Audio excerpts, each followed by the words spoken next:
Vous n'avez aucune idée qui vous inspire aujourd'hui? Bonjour, c'est Bertrand, votre coach web.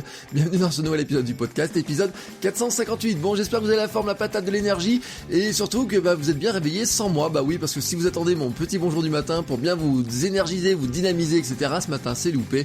Et oui, je suis en retard, il est 9h23 quand je commence à enregistrer cet épisode, c'est-à-dire que j'ai 4 heures de retard sur mon horaire habituel. Mais que s'est-il donc passé ce matin? Non, je me suis pas oublié, je me suis levé, etc., très classiquement, mais je vais vous expliquer vraiment exactement ce qui s'est passé, et ça a un lien bien sûr avec mon accroche, mais aussi le sujet de l'épisode, le titre de l'épisode, et un petit peu ce que je vais vous raconter par après. En fait, c'est un retard que j'ai provoqué ce week-end, vraiment sans le faire exprès, et là vraiment je sais d'où ça vient. C'est que chaque semaine je décide d'une thématique principale ou d'un format principal. C'est dans ma planification hebdo, vous voyez, j'en avais parlé il y a très très longtemps, de ce qu'on doit faire un week-end, ce qui serait bien de faire le dimanche par exemple, de planifier ses contenus de la semaine. Et donc je prends mon bullet journal et je mets les numéros d'épisodes, et normalement en face je mets le numéro de l'épisode que je vais enregistrer chaque jour, plus la thématique, vous voyez, le sujet, même des fois le titre de l'épisode. Alors, en général, ce que je fais, c'est que je prends la grande thématique principale ou le format principal de la semaine. Par exemple, il y a une semaine post-it, il y a une thématique qui peut être sur la création de contenu, sur la motivation, etc. Enfin, ouais, création de contenu au sens large, mais sur la création de blog, motivation, etc. Et puis après, vous savez que j'ai mon Canva, par exemple, le mercredi, c'est la citation, et puis le vendredi, ça peut être l'interview, les réponses à des questions, le Ask Bertrand, etc. Donc, je planifie comme ça, tout simplement, en regardant mes aspirations, ce que j'ai en stock, par exemple les questions, et les questions sur les réseaux sociaux que j'avais, par exemple, parce que j'avais des questions sur les réseaux sociaux, donc ça me faisait une bonne base de départ. Je me suis dit, allez, cette semaine, on va parler réseaux sociaux, et puis on va y parler sur un axe plutôt questions, réponses à des questions, des choses comme ça. C'était un petit peu mon axe. J'ai dit, vraiment, soit réponse à des questions, soit vraiment réponse à des questions purement sur les réseaux sociaux. Lundi, c'est facile, je vous parle de YouTube. Vendredi, c'est facile, j'ai une question sur l'audio, sur le podcast et les réseaux sociaux. C'est facile.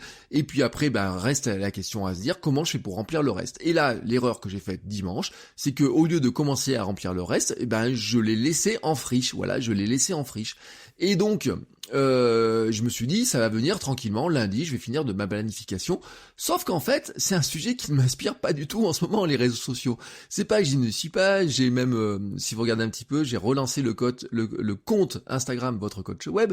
Donc, c'est pas que je n'y suis pas, c'est que pour l'instant, je n'ai pas de matière à partager avec vous au niveau de plutôt une réflexion, vous voyez, de réflexion plus poussée que ce que je vous ai déjà raconté dans les 457 premiers épisodes. C'est un peu ça le problème aussi, c'est de se dire qu'est-ce que j'ai de nouveau à vous apporter par rapport aux 457 premiers épisodes. Donc là-dessus, on arrive mardi matin, hop, j'ai une idée, on arrive mercredi matin, j'ai une idée, mais là je casse tout simplement un petit peu ma planification de départ, voilà, je casse ça. Et puis on arrive aujourd'hui jeudi matin, et là j'avais une idée de départ, et en fait elle m'inspire, alors franchement pas du tout. Mais franchement pas du tout. Autant les autres matins, vous voyez, j'ai des idées qui arrivent vite, en fait en me levant, je sais déjà à peu près l'accroche que je vais faire, je sais déjà ce que je vais vous raconter, j'ai les idées qui viennent. Vous voyez, je suis presque prêt. En fait, dans ma tête, le micro il est déjà allumé, je vous parle déjà à ce moment-là. Mais ce matin, c'était pas le cas. Alors je me suis donné un peu de temps, vous voyez, pour la petite routine matinale, les choses comme ça, je me donne un peu de temps. Je fais finalement une trame, et au moment d'enregistrer, je suis déjà très en retard. Au lieu d'enregistrer autour de 5h20, on va dire 6h maximum, on se retrouve à 6h30, et 6h30, c'est l'heure où maintenant ma fille, vous voyez, elle commence à se réveiller. Et là, oui, elle s'est réveillée en pleurs, etc. Et donc là, j'ai quitté mes habits de podcasteur et j'ai enfilé mon costume de papa. Et en plus, aujourd'hui, elle a 22 mois, donc c'est un jour un peu spécial. J'avais envie de lui faire des câlins, etc., de profiter d'elle. Et donc, j'ai profité tout simplement d'elle, du petit déjeuner avec elle, etc., du biberon, des câlins, de l'amener à la crèche. Et donc maintenant, qu'est-ce qui se passe? Je reviens de la crèche, je me suis fait un petit café, et puis je me dis, maintenant je vais enregistrer le podcast. Tout ça, soyons clairs, n'est pas grave. Non, c'est pas grave. J'ai raté mon premier rendez-vous du matin, mais en fait j'ai d'autres créneaux. C'est l'avantage du rendez-vous du matin, c'est que si vous loupez le rendez-vous du matin, vous pouvez toujours vous dire, je le rattrape dans la journée. Si vous avez un rendez-vous du soir, c'est irrattrapable. Si je me dis, je publie, par exemple, je fais mon contenu à 21h, 22h et je publie dans la foulée, si à 21h, 22h je suis pas capable d'enregistrer, s'il y a des trucs qui débordent, je peux pas rattraper le jour même. Vous voyez, quand vous êtes dans du quotidien, le rattrapage du matin est possible, puisque je peux rattraper à midi, je peux rattraper dans l'après-midi, je peux rattraper dans la matinée comme je suis en train de le faire, ou je peux rattraper le soir, mais c'est pas possible de rattraper quelque chose le soir, c'est beaucoup plus compliqué à le faire. Je vous rappelle que quand je faisais du quotidien, purement quotidien, et mon défi de le faire tous les jours au départ, J'ai enregistré un jour un épisode à 23h50 parce que je voulais absolument enregistrer tous les jours, et à 23h59, il était en ligne. Là, c'était vraiment, vous voyez, la dernière des limites. Donc, j'ai d'autres créneaux, et même si je suis... Alors, après, oui, s'il y a un truc qui m'embête quand même, c'est que je suis désolé pour les matinaux, hein, ceux qui ont besoin un petit peu, des fois, d'énergie, des idées, qui aiment bien m'entendre le matin dans la voiture, etc. Et je pense notamment à Olivier qui m'écoute en promenant son chien. Bon, bah, ce matin, il a dû écouter autre chose, j'imagine, je ne sais pas. Mais je ne vais pas me flageller pour autant, hein. Je vous rappelle, hein, soyons bienveillants avec nous-mêmes, soyons nos meilleurs amis. Nous ne sommes après tout que des humains et on ne cherche pas la perfection, parce que sinon, ça devient le bordel. Et alors, maintenant, je vais vous expliquer comment j'ai fait pour m'en sortir. Comment on fait pour s'en sortir dans ces cas-là?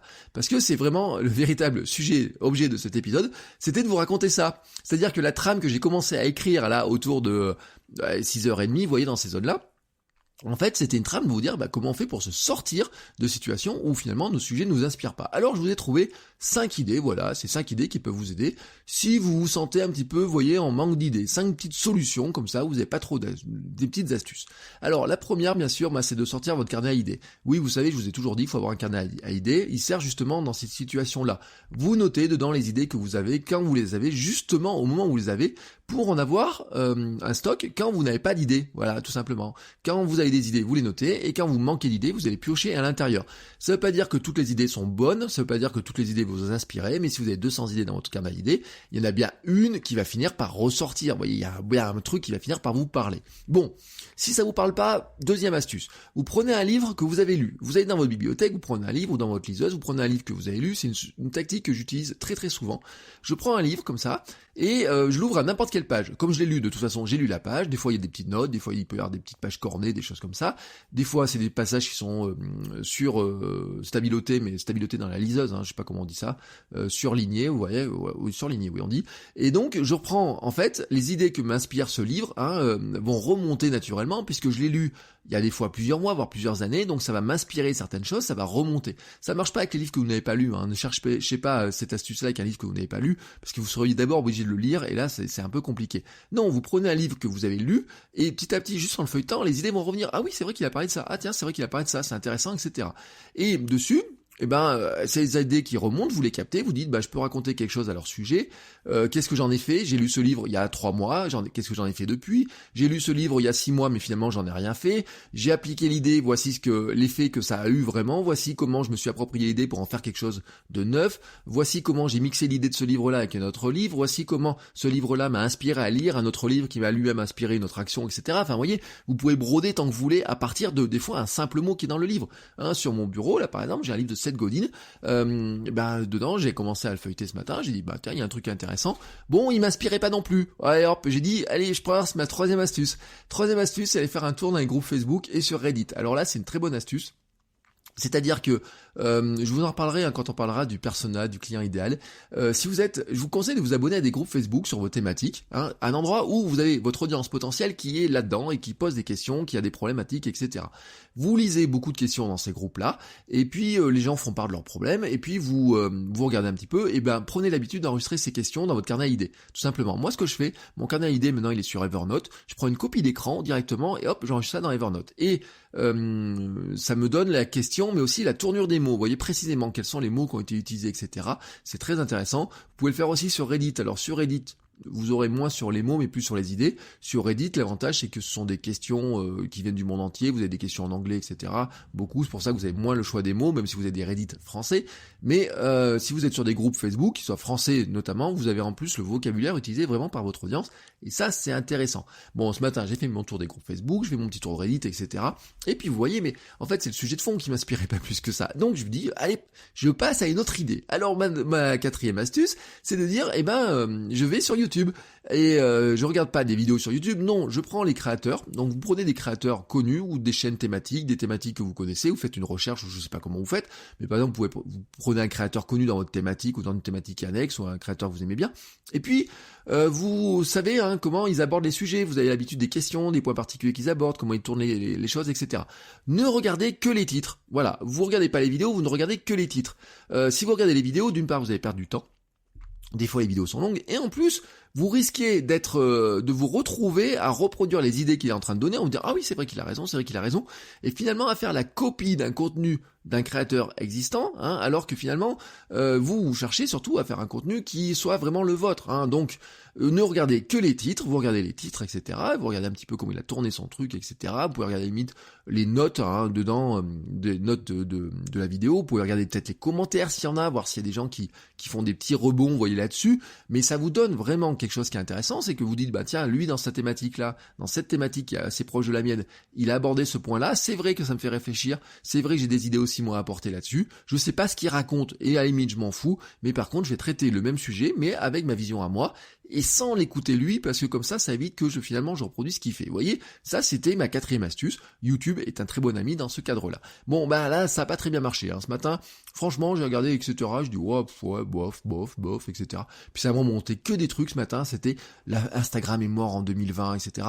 Et moi, vous savez, être devin, magicien, savoir ce qui va se passer dans l'avenir, c'est pas trop mon truc, parce que, en fait, il y a personne qui sait ce qui va se passer sur Instagram en 2020. Personne ne sait si Instagram va mourir, va être qu'avoir que des stories, etc. Même Instagram ne le sait pas, parce qu'il y a des choses qui sont des interactions, et il suffit juste que l'audience se mette à faire des choses différentes. Vous voyez, on sait d'ailleurs que Facebook protège comme un joyau, ils essayent d'embêter la vie des autres, etc. pour protéger leur joyau à eux. On sait vraiment pas ce qui peut se passer, on sait pas qui vont racheter, on sait pas ce qu'ils veulent faire, on sait pas ce qu'ils sont en train de développer. Bref, c'est compliqué de dire oui alors Instagram en 2020 vous devrez absolument faire ça, ou Instagram en 2020 va mourir et vous devez faire ça. Non, franchement, qui peut dire ça?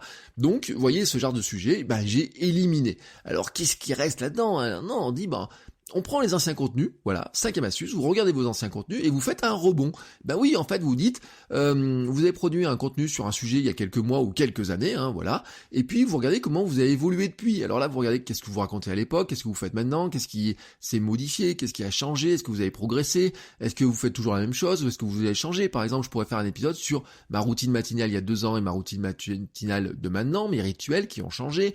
Il y a quelques mois, je vous disais que je n'arrive pas à méditer, et maintenant je médite tous les jours depuis 2 mois et demi ou 3 mois, vous voyez. Donc ça, j'aurais pu faire ce genre de rebond, sauf que ça rentrait pas tout à fait dans ma thématique, et j'avais envie de le traiter d'une manière un petit peu différente, dans ma thématique de la semaine, j'entends.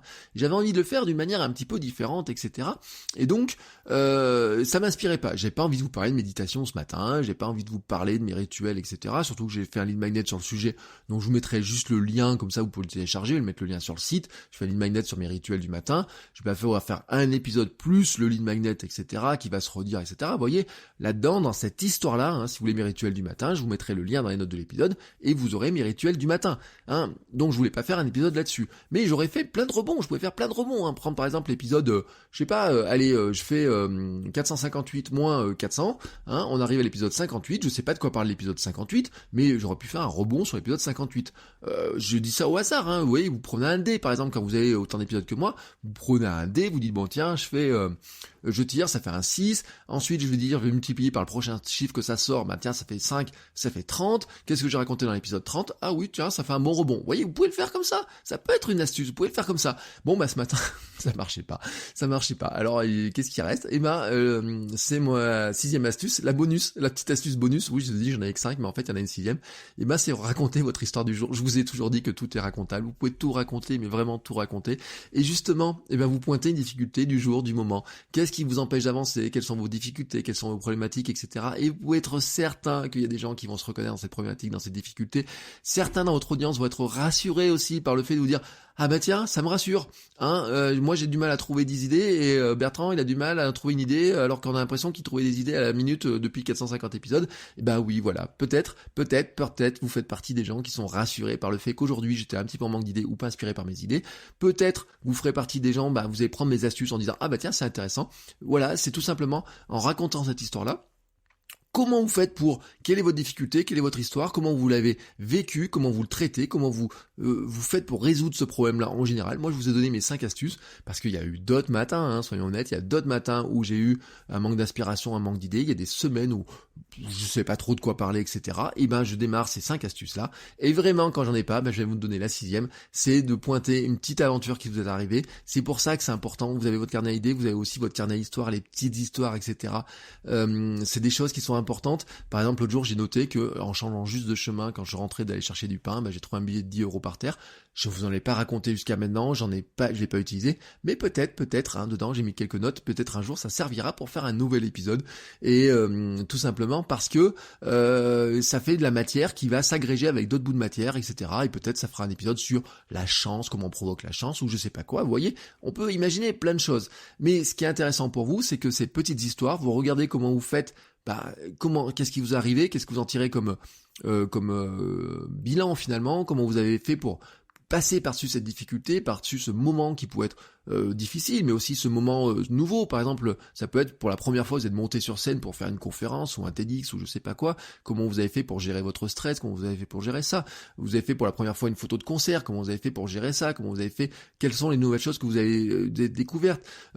Pour la première fois, vous avez, je sais pas, osé acheter un appareil photo qui n'est pas du tout dans votre marque, je reprends dans la photo, mais ça pourrait être, tiens, vous venez d'adopter un chien, quels sont finalement ce que vous découvrez, le fait d'avoir adopté un chien, qu'est-ce que ça change dans vos habitudes, qu'est-ce que ça change dans vos rituels, pourquoi ça vous permet de faire du sport différemment, ou ça vous empêche de faire ça, etc. Bref, vous voyez, quand je dis que tout est racontable, c'est devient infini, c'est-à-dire que votre vie devient un élément qui nourrit directement vos contenus, bien sûr, pas toute votre vie, vous n'êtes pas obligé de tout raconter, vous n'êtes pas obligé de raconter dans le moindre détail, etc. Mais chaque élément de votre vie peut être raconté. Et d'ailleurs, je vais vous le dire, prochainement, il y aura une thématique, ça sera qu'est-ce que ma fille de 22 mois m'apprend au quotidien pour créer du contenu et travailler mieux. C'était un petit peu au départ la thématique aussi, une des thématiques que j'avais envisagées pour cette semaine. Je la garde pour un peu plus tard parce que il me manque un épisode et cet épisode-là, en fait, j'aimerais bien que ce soit avec un invité. Et donc, j'attends juste de voir quel est l'invité sur ce moment-là. Voilà, vous voyez, c'est une espèce de petit teasing que je vous fais. Donc, restez abonnés, continuez à vous abonner, restez abonnés au flux RSS. Peut-être certains sont abonnés sur la chaîne YouTube du podcast, parce qu'elle existe. Certains, peut-être, vous m'écoutez par le blog, vous m'écoutez peut-être sur Spotify, sur Deezer, partout. De toute façon, le flux RSS, il est répliqué partout, et même sur Magellan. Oui, même sur Magellan, mais là, je voudrais pas raviver les vieilles polémiques. Donc, sur ce, je vais me taire. Je vais finir mon café, je vais aller finir de prendre mon petit déjeuner, parce que j'ai pas tout à fait fini mon petit déjeuner. Oui, je dis aujourd'hui, c'est vraiment une journée qui est vraiment totalement bizarre sur le plan de l'organisation, mais c'est aussi ça aussi le charme d'être freelance, d'être indépendant, d'être travaillé à la maison, c'est que quand on a besoin d'un petit moment de plus calme et d'organiser un petit peu différemment les choses, on peut le faire. Voilà, allez, sur ce, je vous souhaite à tous une très belle journée. N'hésitez pas à me dire si vous avez des astuces particulières pour ces moments-là un petit peu difficiles où vous ne trouvez pas trop d'idées, et on se retrouve demain pour un nouvel épisode. Ciao les créateurs.